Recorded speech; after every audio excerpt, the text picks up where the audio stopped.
কখনো কখনো আপনি এমন কিছু সমস্যার মুখোমুখি হন যে মনের মাঝে প্রশ্ন আসে, আমাকে কেন এই সমস্যার মোকাবেলা করতে হবে? আপনাদেরকে একটা কথা জিজ্ঞেস করি, ইউসুফ আলাইসাল্লাম তো ৮-৯ বছরের এক বালক ছিলেন মাত্র। শিশু মানেই তো নিষ্পাপ। একজন শিশু এমন কি করতে পারে যার জন্য সে কিডন্যাপ হতে পারে? একজন শিশু এমন কি অন্যায় করতে পারে যার কারণে সে কুয়ার মধ্যে নিক্ষিপ্ত হবে? একজন শিশু কি করতে পারে যার কারণে সে দাস হিসেবে বিকৃত হবে ভিন্ন একটি দেশে? আর তিনি প্রাপ্তবয়স্ক হওয়ার পর কি অন্যায় করেছেন যার কারণে তাকে কারাগারে নিক্ষিপ্ত হতে হবে মিথ্যা একটা অভিযোগে? তিনি তো নিজের অন্যায়ের কারণে জেল খাটেননি, তিনি নির্দোষ ছিলেন। আর তাকে এতগুলো বছর জেলে কাটাতে হয়, তাকে জীবনে এমন সব পরিস্থিতির ভেতর দিয়ে যেতে হয়।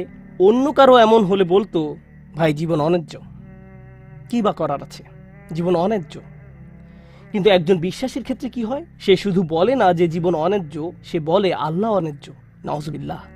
আর আল্লাহ সূরা ইউসুফে বলছেন, আল্লাহু গালিবুন আলা আমরিহি, আল্লাহ তার সকল কাজের তত্ত্বাবধান করছিলেন। ইউসুফের জন্য যত সিদ্ধান্ত নেওয়া হয়েছিল আল্লাহ তার সবগুলোতে প্রভাব রেখেছিলেন।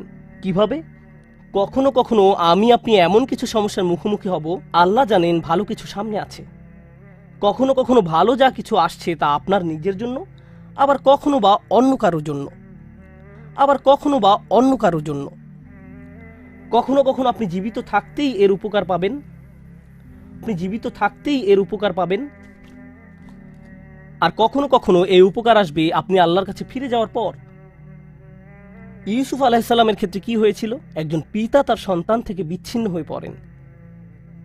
কিন্তু চিন্তা করে দেখুন, তাকে যদি কিডন্যাপ করা না হতো তাহলে তিনি কুয়ায় নিক্ষিপ্ত হতেন না। তিনি যদি কুয়ায় না পড়তেন তাহলে কোনোদিন মিশরে গিয়ে পৌঁছাতেন না। আর মিশরে কোনোদিন না গেলে তিনি জেলে নিক্ষিপ্ত হতেন না। আর যদি জেলে না যেতেন তাহলে জেলের ওই দুই লোকের সাথে তার কোনোদিন সাক্ষাৎ হতো না যাদের স্বপ্নের তিনি ব্যাখ্যা দিয়েছিলেন। ওই দুই ব্যক্তির সাথে যদি তার কোনোদিন দেখা না হতো, তাদের একজন বেঁচে যায় এবং রাজার খেদমতে নিয়োজিত হয়। আর যখন রাজা একটি স্বপ্ন দেখলেন, ওই ব্যক্তি তাহলে কোনোদিন বলতেন না যে হ্যাঁ, আমি এক লোকের কথা জানি যে আপনার স্বপ্নের ব্যাখ্যায় সাহায্য করতে পারবে। স্বপ্নটা কি ছিল? দেশে 7 বছর হবে প্রাচুর্যের, আর পরবর্তী 7 বছর দেশে কোনো ফসল ফলবে না, কোনো উৎপাদন হবে না, মানুষ দুর্ভিক্ষে মারা যাবে। যদি ইউসুফ জেলে না যেতেন আলাইহিসসালাম এবং তাকে মুক্তি দেওয়া না হতো ওই স্বপ্নের ব্যাখ্যা করার জন্য সেই সময়, তাহলে দেশ অর্থনৈতিক, ফাইন্যান্সিয়াল এবং সামাজিক এক দুর্যোগে পতিত হতো। লক্ষ লক্ষ শিশু দুর্ভিক্ষে মারা যেত। একজন শিশু কষ্ট স্বীকার করলো কয়েক বছরের জন্য। এক শিশুর কষ্ট স্বীকারের ফলে আল্লাহর পরিকল্পনা ছিল অগণিত পরিবারকে অনাহারে সন্তান হারানোর বেদনা থেকে রক্ষা করবেন।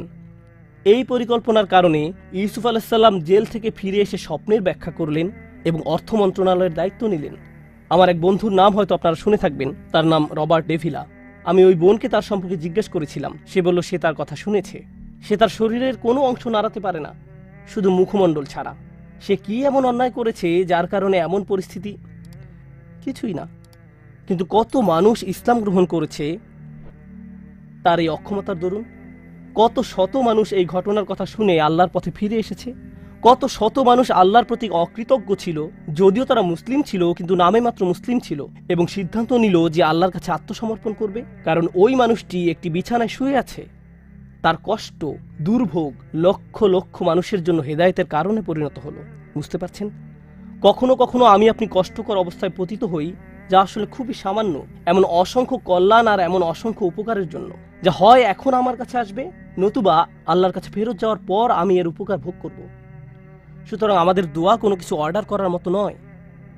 যখন ওই বোন আমাকে তার সমস্যার কথা বলছিল, সাথে সাথে আমার মরিয়ম সালামুন আলাইহার কথা মনে পড়ল। কারণ মরিয়ম সালামুন আলাইহার ক্ষেত্রে এমনকি ছোট বয়সেও তার জন্ম আশ্চর্যজনক। তার জন্মের কথা কোরআনে উল্লেখ করা হয়েছে। খুব বেশি সংখ্যক মানুষের জন্মের কথা কোরআনে উল্লেখ করা হয়নি। মা একটি ছেলে সন্তান আশা করেছিলেন, কিন্তু তার একটি মেয়ের জন্ম হলো। আর আল্লাহ বলেন, ওয়ালাইসা যাকারু কাল উনসা, যার অনেকগুলো গভীর অর্থ রয়েছে। আমি এখন শুধু একটি অর্থ হাইলাইট করছি। এই মেয়েটি অন্য কোনো ছেলের মতো নয়, এই মেয়েটি স্পেশাল। প্রসঙ্গত দয়া করে এই কথাগুলো মনে রাখবেন। পরের বার আপনাদের কেউ যদি সন্তান সম্ভবা হয়ে থাকেন, আপনি আশা করছেন, আপনার মা আশা করছে, আপনার চাচাতো খালাতো ভাই বোনেরা আশা করছে একটি ছেলে শিশুর জন্ম হবে, কিন্তু একটি মেয়ের জন্ম হলো, তখন মনে রাখবেন আল্লাহ মরিয়ম সালামুন আলাইহার জন্মের মতো কারো জন্মের কথা এভাবে হাইলাইট করেননি। মেয়ে সন্তান পাওয়া সম্মানের, মেয়ে সন্তান পাওয়া আল্লাহর একটি উপহার। মেয়ের জন্ম হলে অসন্তুষ্ট হওয়া আসলে মুশরিকদের বৈশিষ্ট্য। আল্লাহ মুশরিকদের সম্পর্কে বলেন, যল্লা ওয়াজহুহু মুসওয়াদ্দান ওয়া হুয়া কাযীম। তাদের কাউকে যখন কন্যা সন্তানের সুসংবাদ দেওয়া হয় তখন তার মুখ কালো হয়ে যায়, সে অন্তর্জ্বালায় পুড়তে থাকে। মেয়ে সন্তান পাওয়া আল্লাহর পক্ষ থেকে আশীর্বাদ এবং সম্মান। মেয়ের জন্ম হলে যদি অসন্তুষ্ট হয়ে পড়েন তাহলে আপনি শুধু আল্লাহর উপহারেরই অসম্মান করছেন না, আপনি কুরআনের আয়াতকেও অসম্মান করছেন। এই কথাগুলো মনে রাখবেন। এই শিশুর জন্ম হলো, তাকে আসলে বিশেষ একটি জায়গা দেওয়া হলো। তখনকার সময়ের কেন্দ্রীয় মসজিদে জাকারিয়া আলাইহিসসালাম তার দেখাশোনা করতেন।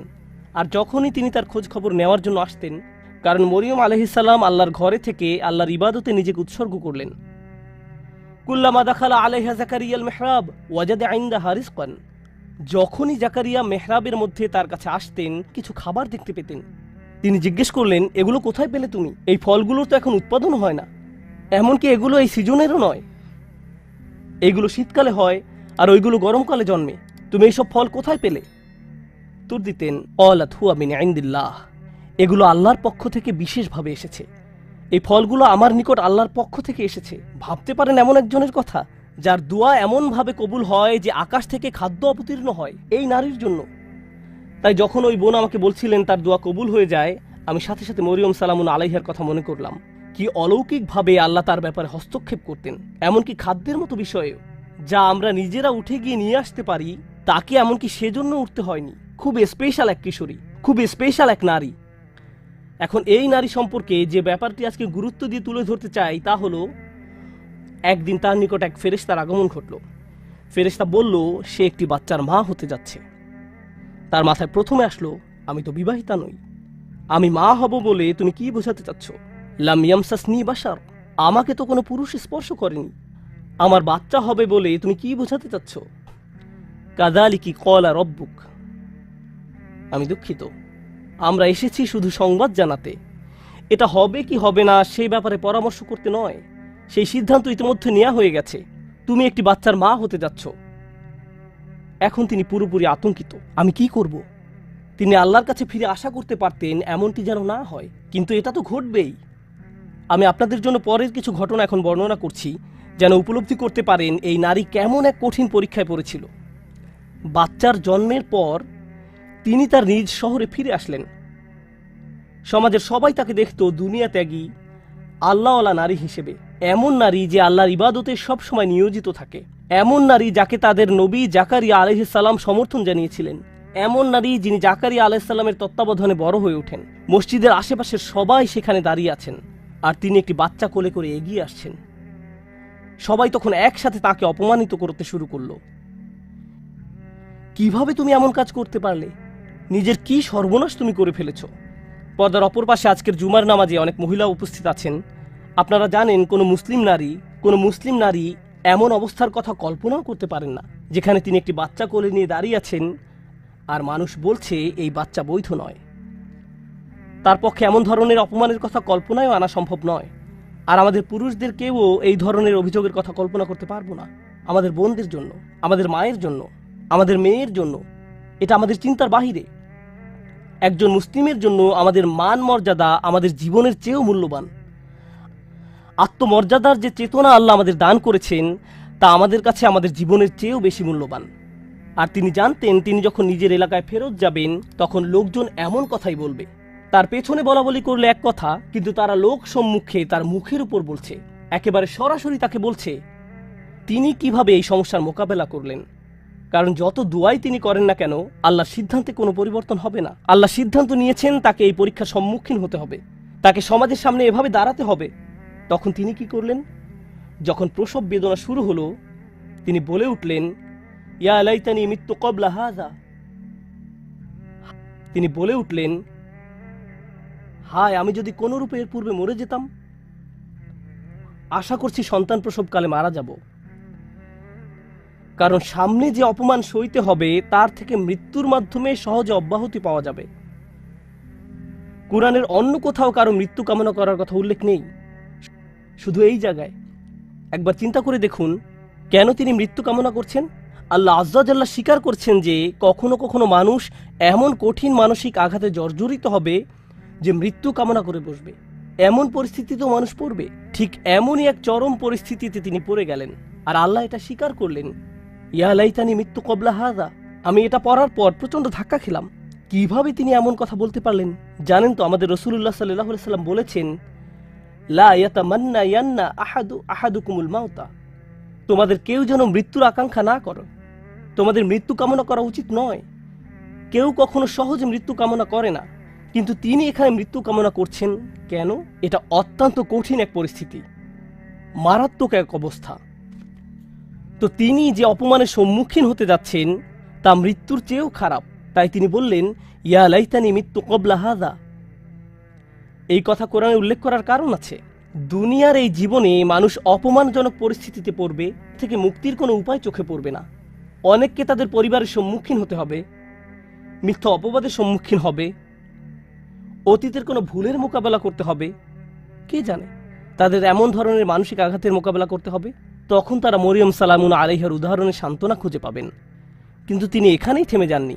তিনি বললেন, ওয়াকুন্তু নাসিয়াম মানসিয়া। নাসিয়ান মানসিয়া খুবই অসাধারণ শব্দযুগল। তারা বলে ফাল ও ফিল, এবং এই দুইটি ওজন। তারা নিসিও বলে, এক কিরাতে এটাকে নিসিয়ান, অন্য কিরাতে নাসিয়ান পড়া হয়, জিবহ এর মতো। আরবি ভাষায় দুই ধরনের শব্দ আছে, জিবহ ও মাজবুহ। একইভাবে নাসি এবং মানসি, এই শব্দগুলোর প্রথমটা আসলে ব্যবহৃত হয়, আমি আপনাদের জন্য লিখে এনেছি। ولا يقال للكبش ذبح إلا إذا أعد للذبح। কোনো প্রাণীকে, অর্থাৎ কোনো ছাগল বা ভেড়াকে আপনি ততক্ষণ পর্যন্ত জিবহ বলবেন না যতক্ষণ না এটি জবাই করার উপযুক্ত হয়। জবাই করা হয়ে গেলে এটাকে বলা হয় জাবিহ, এটাকে বলা হয় মাজবুহ। জবাইয়ের আগে না, আগে বলা হয় জিবহ। তিনি দুইটি শব্দ ব্যবহার করলেন, যদি আমি মরে যেতাম, যদি মানুষের স্মৃতি থেকে বিলুপ্ত হয়ে যেতাম, এভাবে অনুবাদ করা হয়। কিন্তু এখানে যে দুইটি শব্দ আছে সেটা ওনারা ভুলে গেছেন। একটা শব্দ নাসিয়ান, অর্থ আসলে তিনি তো মসজিদ থেকে অনেক দূরে, ঠিক না? তিনি এখন বাড়িতে অবস্থান করছেন না। কেউ যেন কোনোদিন আমাকে মিস না করে। তারা যেন এই প্রশ্নটাই না করে যে মরিয়ম কোথায় গেল। আমি যদি অদৃশ্য হয়ে যেতাম, যদি মানুষের স্মৃতি থেকে বিলুপ্ত হয়ে যেতাম এই মুহূর্তে, কারো যেন কোনোদিন আমার কথা মনেও না হয়। এটা হলো নাসিয়ের অর্থ। চিন্তাও মাথায় না আসে যে এক সময় আমার অস্তিত্ব ছিল। এমন অনেকেই আছে যারা এত কঠিন হতাশা এবং উদ্বেগের ভিতর দিয়ে যায় যে ঘর থেকেই বের হয় না, ফোন রিসিভ করে না, টেক্সট মেসেজের কোনো জবাব দেয় না। তারা এত বেশি মানসিক যন্ত্রণা অনুভব করে যে তাদের ইচ্ছা হয় যদি তারা মানুষের স্মৃতি থেকে বিলুপ্ত হয়ে যেত। কেউ যদি তাদের দরজায় করাঘাত করে, তারা ভাবে যদি তারা আমার কথা ভুলে যেত, হায় যদি আমার কারোর সাথে আর দেখা না হতো। তারা সব কিছু থেকে নিজেকে বিচ্ছিন্ন করে নিজের মাঝেই বসবাস করতে চায়। এর নাম হলো নাসিয়ান। তিনি ইতোমধ্যে আশা করছেন যেন তার মৃত্যু হয়, কেউ যেন তার খোঁজ করতেও না আসে। পরবর্তীতে অনেক বছর পার হয়ে গেলে কেউ যদি না জানে তার কি হয়েছে, মানসিয়ান, ভবিষ্যতেও তার কোনো উল্লেখ কোথাও যেন না থাকে। আমি আশা করছি কেউ যেন এই মুহূর্তে আমার কথা মনে না করে, এবং আমি ভবিষ্যতেও যেন সবার স্মৃতি থেকে সম্পূর্ণ অদৃশ্য হয়ে যাই। আমি এই মহান নারীর পরীক্ষার উপর গুরুত্ব আরোপ করতে চেয়েছি, কারণ ইনি এমন একজন নারী যার দোয়া সাথে সাথেই কবুল হয়ে যেত। তাকে এমনকি খাদ্যও চাইতে হয়নি, তার জন্য ফল ফলাদি এসে উপস্থিত হতো। আর আল্লাহ তাকে এমন পরিস্থিতিতে ফেললেন, আল্লাহ তাকে এমন পরীক্ষায় ফেললেন, এই জন্য না যে আল্লাহ তাকে ঘৃণা করেন, এই জন্য না যে আল্লাহ তার কথা ভুলে গেছেন, এই জন্য না যে আল্লাহ তাকে অপমানিত করতে চান। শেষে দেখা যায় যে এই সমস্ত কিছুর মাধ্যমে আল্লাহ আসলে তাকে সম্মানিত করলেন। আল্লাহ তাকে সম্মানিত করতে চান। কোন অপমানের ভয় তিনি করছিলেন? তার অপমানের ভয় ছিল মানুষ বলবে তুমি বিয়ে ছাড়াই এই সন্তানের মা হয়েছ, তোমার এটা হারাম ছেলে। মানুষ এটাই বলবে। আর জানেন তো বাচ্চার নাম কি ছিল? তার নাম ছিল ঈসা। কোরআনে কোন নবীর নামের সাথে তার পিতা বা মাতার নাম উল্লেখ করা হয়নি। শুধু ঈসা আলাইহিস সালাম, ঈসা ইবনে মারিয়াম বারবার উল্লেখ করা হয়েছে। ঈসা মরিয়মের ছেলে। কোরআনে কোথাও কি আছে মুহাম্মদ আব্দুল্লাহর ছেলে? কোথাও কি পান ইয়াকুব ইসহাকের ছেলে, ইসহাক ইব্রাহিমের ছেলে, ইউসুফ ইয়াকুবের ছেলে? পেয়েছেন কখনো? না। অনেকবার আল্লাহ এই রসুলকে যখনই সম্মানিত করেছেন, সাথে সাথে তার মাকেও সম্মানিত করেছেন। প্রসঙ্গত বিষয়টা গুরুত্বপূর্ণ। আরবরা যখন ইবনে বলে, বা এমনকি সেমেটিক মানুষরা যখন ইবন বলে, ঠিক পরেই তারা পিতার নাম উল্লেখ করে। তারা পিতার নাম বলে। আপনার নামের শেষাংশ আসে পিতার কাছ থেকে। আল্লাহ এই সাধারণ নিয়মের বাহিরে গিয়ে মানুষকে মনে করিয়ে দিয়েছেন যে তার কোনো পিতা নেই, আর আমি সাধারণ নিয়মের বাহিরে গিয়ে এই মাকে সম্মান দেখাবো। ঈসা ইবনে মারিয়াম। প্রতিবার আল্লাহ এই অপমানের কথা উল্লেখ করেছেন অন্য কারণে, আর এই বিষয়টা বলেই আমি আমার খুতবার সমাপ্তি টানছি। কখনো কখনো আপনার কষ্ট অন্য মানুষের মুক্তির কারণে পরিণত হবে। আপনি সমস্যায় পড়েছেন কারণ এটা আপনার থেকেও বড় কোনো উদ্দেশ্য সাধন করবে, তখন তাদের জন্য সাদাকায়ে জারিয়ায় পরিণত হবেন। আপনার কারণে তারা ভালো কিছু অর্জন করবে। মারিয়াম সালামুন আলাইহার এই কষ্ট থেকে প্রতিবার যখন কোনো নারী অপমানিত হয়, প্রতিবার যখন কোনো নারী অপবাদের শিকার হবে, প্রতিবার যখন কোনো নারী কামনা করবে যদি সে মরে যেত পরিস্থিতির মুখোমুখি হওয়ার চেয়ে, তখন সে মরিয়ম সালামুন আলাইহার কষ্টের মাঝে নিজের সান্ত্বনা খুঁজে পাবেন। আর যখনই কোনো নারী সান্ত্বনা খুঁজে পাবে, মরিয়ম সালামুন আলাইহার মর্যাদা এতে আবারও বেড়ে যাবে। সুবহানাল্লাহ। আমাদের দোয়ার মাধ্যমে আমরা আল্লাহর সাথে সংযোগ স্থাপন করি। আমাদের দোয়া এমন কিছু নয় যার মাধ্যমে এই দুনিয়া জান্নাতে পরিণত হবে। পৃথিবীর এই জীবনে পরীক্ষা থাকবেই। আমাদের চেয়ে বহুগুণে উত্তম মানুষদের জীবনে সমস্যা ছিল, আর এটা ঠিক আছে। লাকাদ খলাকনাল ইনসানা ফি কাবাদ। আমি মানুষকে সৃষ্টি করেছি অত্যন্ত কষ্ট ও শ্রমের মাঝে। কষ্ট ক্লেশ জীবনেরই অংশ। দুয়ার উদ্দেশ্য হলো আমাকে আপনাকে এই কষ্টগুলো মোকাবেলায় সাহায্য করা। আর কখনো ভুলে যাবেন না যে আল্লাহ আমাদের সাথে আছেন। আল্লাহ আজ্জা ওয়া জাল্লা আমাদের সেসব মানুষদের অন্তর্ভুক্ত হওয়া থেকে রক্ষা করুন যারা ঈমান হারিয়ে ফেলে। আল্লাহ আজ্জা ওয়া জাল্লা আমাদের মর্যাদা দান করুন এবং আমাদের এই কথা স্মরণে রাখতে সাহায্য করুন যে মানুষ আপনাকে অপমানিত করতে চাইবে যেভাবে তারা মরিয়ম সালামুন আলাইহাকে অপমান করেছিল। লোকে আপনার সম্পর্কে কি মনে করে আর আল্লাহ আপনার সম্পর্কে কি মনে করেন, এর মাঝে বিশাল পার্থক্য আছে। কারণ আপনি যদি লোকের কথা মানেন তাহলে মরিয়ম ছিলেন সমাজের সবচেয়ে অপমানিত, আর যদি আল্লাহর কথা মানেন তাহলে তিনি ছিলেন মানব ইতিহাসের সবচেয়ে মর্যাদাবান নারীদের একজন। তাই আমরা আল্লাহর কথা মানব। ওয়ালাকাদ কাররামনা বানি আদম। আর আমি তো আদম সন্তানদের সম্মানিত করেছি। আল্লাহ আজ্জা ওয়া জাল্লা আমাদেরকে তার নিকট সম্মানিত মানুষে পরিণত করুন, মানুষের নিকট সম্মানিত করার পূর্বে।